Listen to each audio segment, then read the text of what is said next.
कड़ई रे किछि तेल नेला परे आमे सेतिरे बड़ी को दबा। बड़ी को देला परे बड़ी को एटी भाजी नबा। आ बड़ी को भाजिला परे गोटे प्लेट को काढ़ी नबा। बड़ी को एटी भल भाबे लाल लाल करी आपण भाजी नेबे।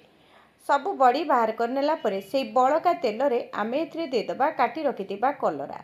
कलरा को देला परे गैस रो फ्लेम को हाई रे रखिबे। सेतिरे लूण आ हळदी दे कलरा टिकु आपण एटी भाजिबे। किछि समय कलरा को भाजिला परे कलरा हल्का भाजी आसीबो। भाजी गला परे काटी रखिथिबा आलू को एठी दबा। कलरा को जेमती लंबा लंबा करी आमे काटिथिले आलू को मध्य सेमती पतला और लंबा लंबा करी काटी नबा। एथिरे कलरा सहित आलू को मध्य भल भाबरे भाजी नबा। कलरा आलू भाजी गलानी। एबे आमे कलरा और आलू को गोटे जागा को काढी नबा। सबु जिनस को गोटे जागा को काढी नेला परे सेई बळका तेल रे एबे जीरा आ सुखिला लंका गोटे दबा। जीरा फुटिला परे काटी रखिथिबा पियाज को देई एठी पियाज को भाजी नबा।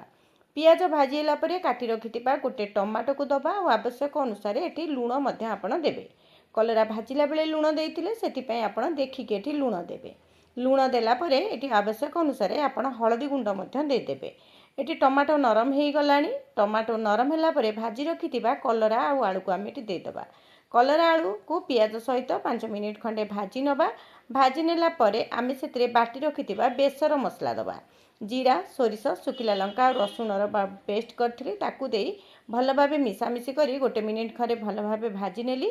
तापरे आवश्यक अनुसार आमे एठी पानी दबा आउ एठी परिबा को सिजिबा पई छाडी दबा।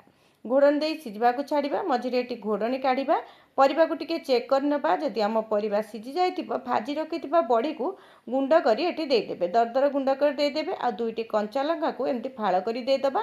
लास्ट रे किछि सोरिष तेल मध्य एठी दबा। कंचा सोरिष तेल दबा। तापरे याकू भल भाबरे मिसेई नबा।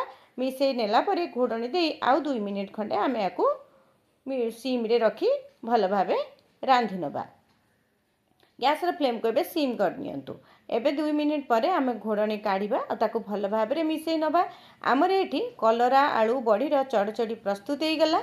एई चड़चड़ी आपण माने करिसंती कि नाही मते निश्चय कमेंट करी कहि।